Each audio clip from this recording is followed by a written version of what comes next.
This guy is premium content whenever we get him on. He's our guy. Grey Cup champion, Plaza of Honor, all-around legend. He's a dad to 3 daughters. He's a husband. There's nothing Darian Durant does not do. How you been? We haven't chatted in a while. I know, Mads. It's been good. How have you been?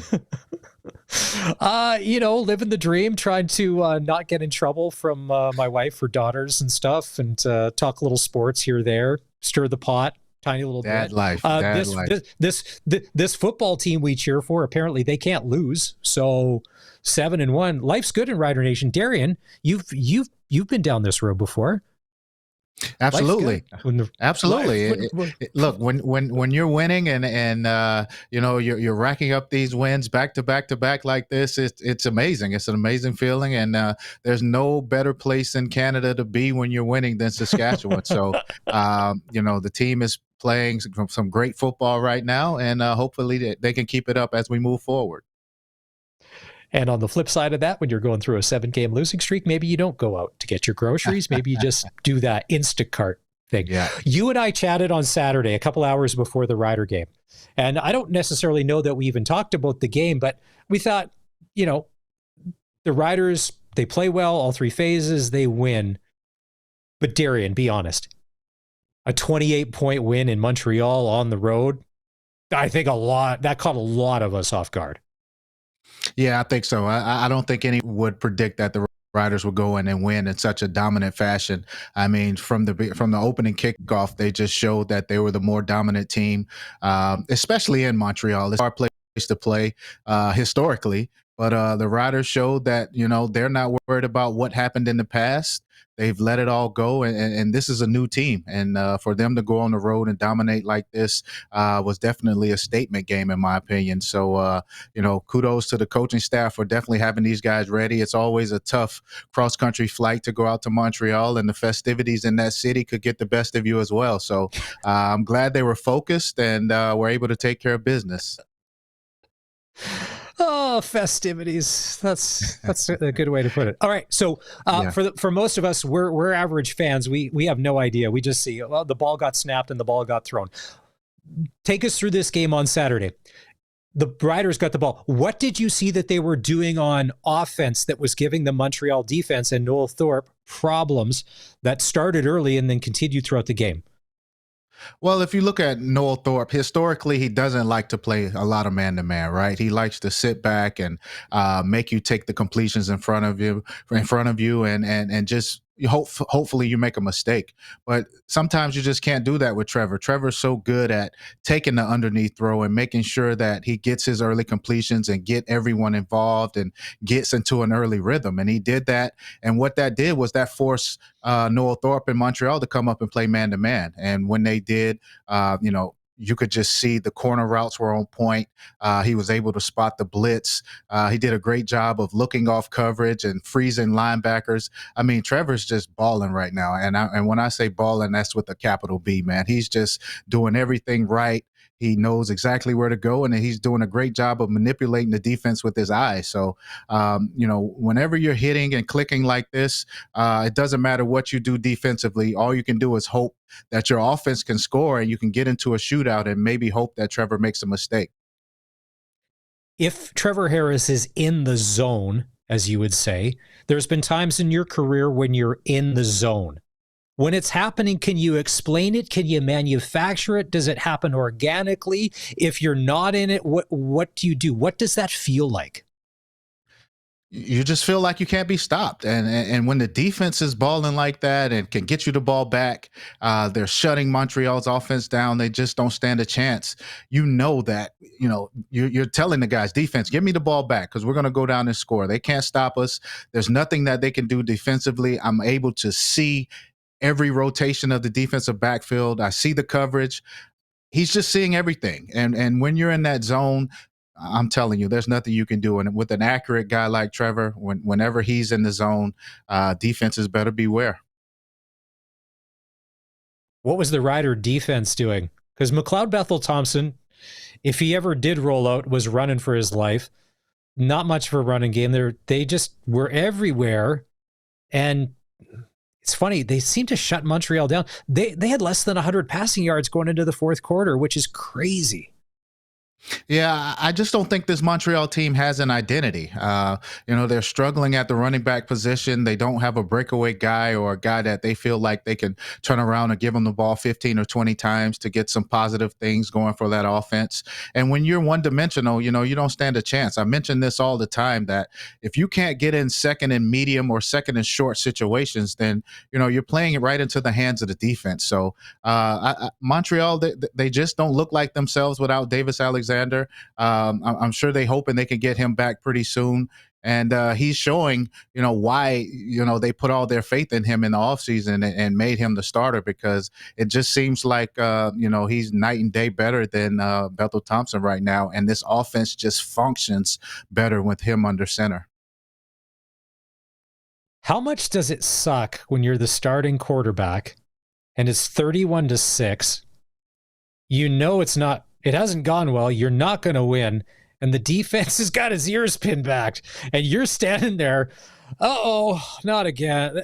That's not good. Like on that Shane Ray sack, I felt bad for McLeod Bethel Thompson because he got pounded into the turf. Yeah. And it was like a statement. It was a statement of everything that the Riders did in that game. And it was McLeod Bethel Thompson paying the price for it. And he's no spring chicken, right? He's getting up there in age, and those aren't the type of hits you want to take when you're getting up there in age. And whenever the D line can pin their ears back and just rush the quarterback, there's no threat of a run game. That's perfect. It's just like 7-on-7 for the defensive backs. They know a pass is coming. You don't have to worry about play action. You can just sit in coverage and play. And we like to call it when you turn the dogs loose up front. There's no better situation for the D line. And these guys want to get their stats right too. They're coming off a 6 or 7 sack game last week, and they're feeling good about themselves. And whenever you can get in a passing situation, the defensive line is just licking their chops. Take us back to your playing days. Let's say there was a bye week coming up in Montreal, and a lot of you live down east. Would you get to go home or go from wherever from Montreal? Did you have to fly back to Regina? What was that situation? Could the guys go out and celebrate after a big win like that in probably one of the funnest cities in the CFL? How did that work when you played? Yeah, well, we didn't have we weren't in the financial state where we could just charter a jet and get right back to Regina. So flying commercial, we had no choice but to stay in Montreal and stay in these cities. We would definitely enjoy it if we were to win, but I can't recall winning too many games on the road in Montreal. I always spoke on it. It's always historically been a tough place to play for us. So I'm just surprised that the Riders were focused and, they were able to come out and dominate the way they did, because it's always tough to play in Montreal. So we're 7-1, and that's a good spot to be. But in Rider Nation, a lot of us we're happy, but we're cautiously optimistic, and we're a little gun shy. And we got into it in hour one. We played some calls from the post-game show, and there's a lot of people being very tempered. Yes, it's great, but we've got to play Winnipeg. And I said the ultimate for me being a gun shy Rider fan until it's over, we don't take anything for granted. And 2009 Grey Cup, man. There's nothing that ripped the heart out more. So this is great, but having suffered through that, and I had said, there's nobody more attached to this than the guy we're going to have on after 5, because you lived it. Until the final whistle goes and they hand you that trophy, nothing is given, correct? I mean, not at all. I mean, look, it's all about positioning yourself right now. You hope to rack up as many wins early in the season as possible. We all know that the real season starts after Labor Day, and this team still has a long way to go. They're winning the games that they're supposed to win. They're being dominant in spots where I think there were a lot of question marks before the season started. But there's still a long way to go. You have Hamilton after the bye. There's Hamilton coming.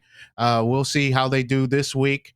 They've won 6 in a row, I think, and it could be 7 after this week. That's going to be a tough game at home, and then you still have to go to Calgary.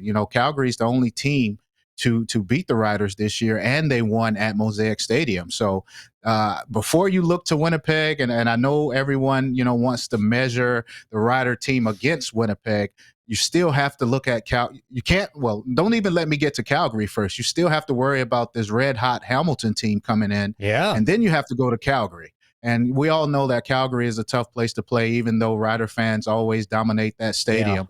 You have to go and deal with a good Calgary team with Vernon Adams Jr. back under center, and then you have Winnipeg back-to-back. So this is going to be a tough 3-game stretch for the team. Bye week's coming at a good time. I think you can, try to get Samuel Emilus back if his injury's not too major.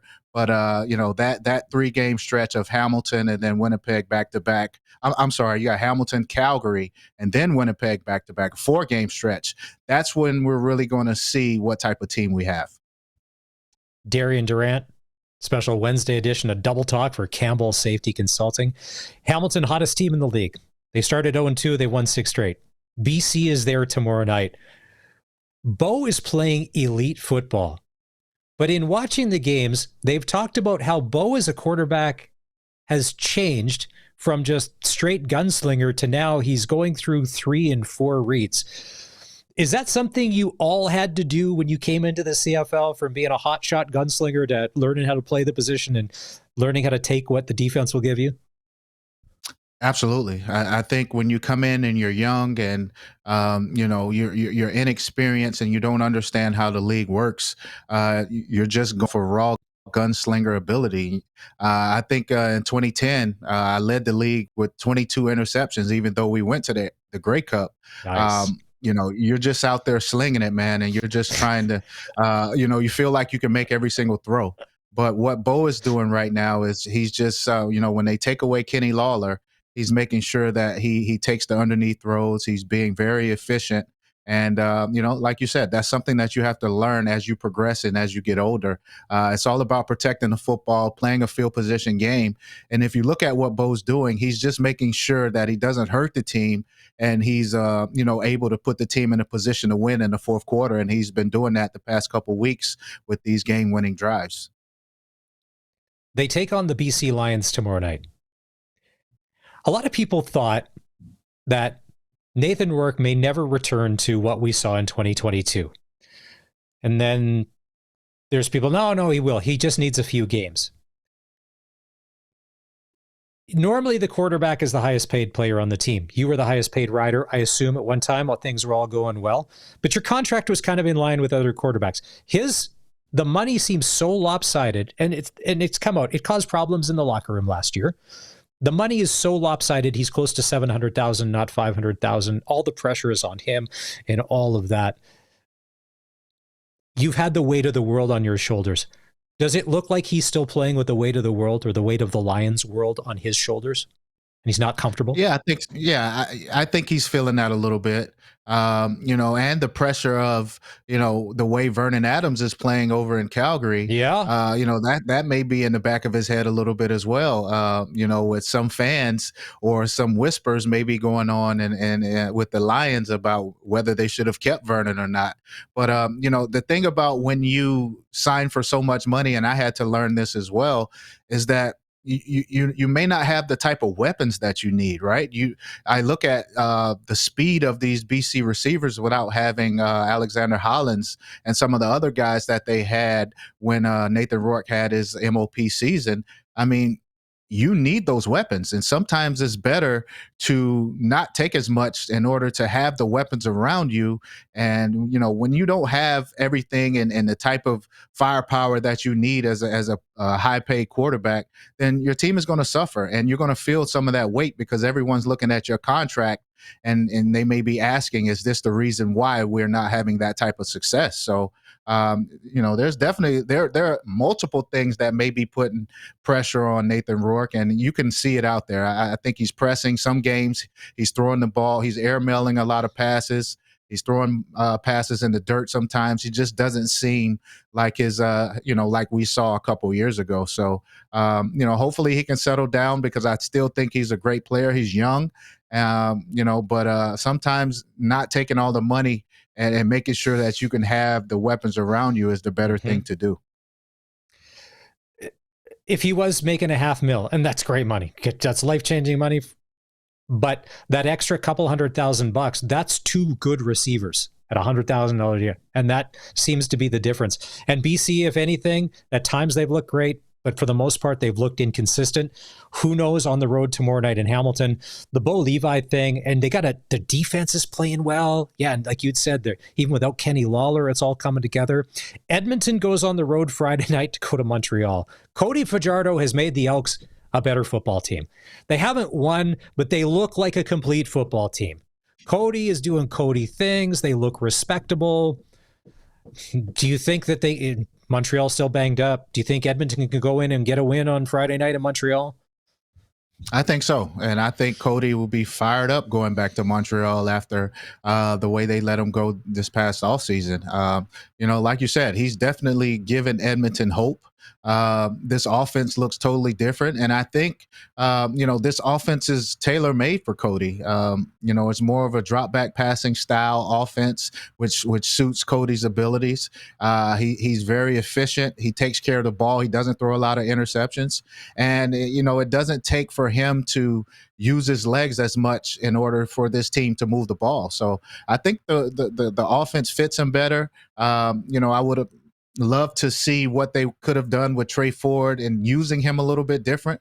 But, this offense seems to fit Cody. And I think with the way the Riders went into Montreal and beat up on them, Edmonton, I think, can do the same thing because this Montreal team just doesn't look like the dominant team they were looking like earlier in the season.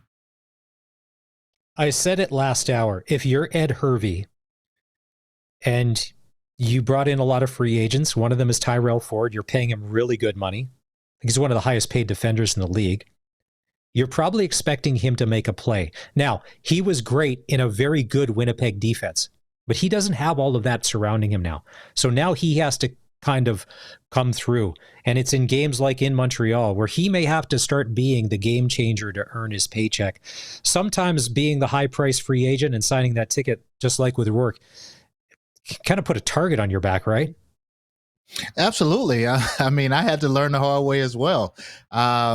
Sometimes, but when you're young, look, this is life-changing money. When you play in the CFL and you get a chance to make, $200,000 a year or whatever his salary is. For a lot of guys, this is life-changing money. You don't think about the situation you're in. You don't think about the team you played for. You don't think about, in Ford's case, you have Willie Jefferson and Adam Big Hill and some of these other guys in defense Jackson, that are making things. Yeah, exactly. These guys are making things easier for you as a corner, but then you go to Edmonton and you don't have these dominant pass rushers and guys to make the quarterback throw the ball before he wants to, and you can jump routes and different things like that. These aren't things you think about when the money's on the table. And I can't blame the guys. When you're young and you have an opportunity to jump at the money, you have to. But I think more and more guys will see, it's better sometimes to stay on a good team and make less than it is to go to a bad team and make a few more dollars, because you'll make it up in Grey Cup money. You'll make it up with appearances around the city, playoff game, money as well. So, guys should learn from some of the mistakes of us older guys, and you can see that, like I said, sometimes it's better to stay with a good team and make a little bit less because you're going to get more opportunities. And when you play for a bad team and you lose, there are a lot of changes that happen. GMs are looking to cut salaries so they can bring in other players. So there's a lot that goes with it when you sign for those big contracts. And when you're with a team that's established and you're on a great defense, sometimes it's better to stay in that situation. Ottawa, Toronto, that's a coin flip. What team is going to show up? Somebody's probably going to win. Ryan Dinwiddie and Bob Dice, I'm sure, would love to know if they have any insight as to who may win that football game on Saturday. How do you... I think Toronto is just better, but every once in a while, Ottawa can just rattle off the odd win. Yeah, I know. It just seems like whenever you expect Ottawa to lose, they just show up and get a win. But, Toronto's been pretty much in every single game. They're the better team. Arbuckle has been playing some good football. Even last week, they put up, I think, 30 points against Winnipeg. They forced Strevler into 3 interceptions. Unfortunately, the return game of Winnipeg pretty much took them over the top. But Toronto hasn't been playing bad football. And, I think for them, if they can just be a little bit more consistent and show up a little bit more defensively, then they should win this game pretty easily. Toronto, the defending champs, they're still there. They have that pedigree. Ryan Dinwiddie's still a great coach. And I expect them to be able to handle Ottawa this weekend. Last week, if it wasn't for Willie Jefferson, the Winnipeg Blue Bombers do not win that football game. Willie Jefferson took over for the Bombers in the second half and completely changed everything. Willie may have to have another one of those games in Calgary on Saturday. Vernon Adams is expected to start. He's off the injured list. And Bombers, Stampeders, to me, I think should be the game of the week on Saturday. I'm looking forward because if the Bombers, if anything, they've been the kings of inconsistency, and the Stamps, when they're going, look unstoppable. But then there's times where, like every team, they look human. Yeah, and I mean, not having Vernon Adams just it just shows you what type of player he is and the difference maker that he is in this Calgary offense. I think the defense was pretty solid. But there's only so much you can do when your offense not moving the ball. You're on the field all game. Calgary's still the number 1 scoring defense in the league. But, having Vernon Adams and having an offense that can put points on the board, it saves the defense. It gives you that extra rest. It gives you the ability to, get to the sideline and make adjustments. But if you're always on the field, then you can't do that. So, I'm not sure of the status of Zach Collaros this week. I don't think he'll be back. And, I'm not sure if Chris Strevler's the answer. He just hasn't shown me enough in the past game to do enough to beat a good team. Last week, that return game, and like you said, Willie Jefferson on defense was just balling out there, man. So I see Calgary dominating Winnipeg again. I honestly do. I just don't think that they can do enough offensively. And if VA's healthy and he's anything what he's shown this year, then they'll get this win, especially with Zach out of the lineup. Yeah, it just seemed for whatever reason with Zach in the lineup, everybody has a team that has their number. And it seems like for whatever the Stamps do offensively, defensively this year, Winnipeg just can't stop it. So I'm with you on that. All right. We got a couple minutes left. We're going to wrap on this. And I'm not saying that you can, if you want to, renounce your loyalty to the Dallas Cowboys with what's going on. But let's say we don't do that. Let's address this head on. Because it's not good times in Jerry World. The Dallas Cowboys haven't even played a snap of preseason football, and it's all fallen apart. Micah Parsons wants a trade because Jerry Jones is doing Jerry Jones things, making it hard for the star players. If you don't have Micah Parsons, Darian, what do the Dallas Cowboys have on defense? Absolutely nothing. I mean, even with Micah Parsons in the lineup, they were almost last in every category defensively. So, I mean, if you want any shot of being able to rush the quarterback, then you get this deal done. But on the bright side for Micah, he's not out there practicing. He's not wearing himself down in training camp. Training camp can get tough, man. And you're doing these inter-squad scrimmages and all of these other things that could put some wear and tear on your body. I think a deal will get done. Micah's just a little frustrated. It's the first time in his life where he's looking at the type of money that could just change the trajectory of himself and generations to come after. So I know he's a little frustrated. But, if he just looks at the history of Jerry Jones, he did it with Emmitt Smith. He did it with Dez Bryant, CeeDee Lamb, Dak Prescott, you name it. Yeah, Dak Prescott. A lot of a lot of the great players or guys who were due for big time contracts, Ezekiel Elliott as well. I mean, he's been through this process with Jerry Jones. So if I'm Micah, I'm a little frustrated for sure, but I realize that, I'm not going through the tough days, the 2 days of training camp. I don't have to put my body through all of this, the the tough practices and dealing with these 300-pound linemen. Micah Parsons isn't the biggest of guys, so he'll be fresh when he gets back. So I think a deal will get done. I hate that it's the Cowboys always.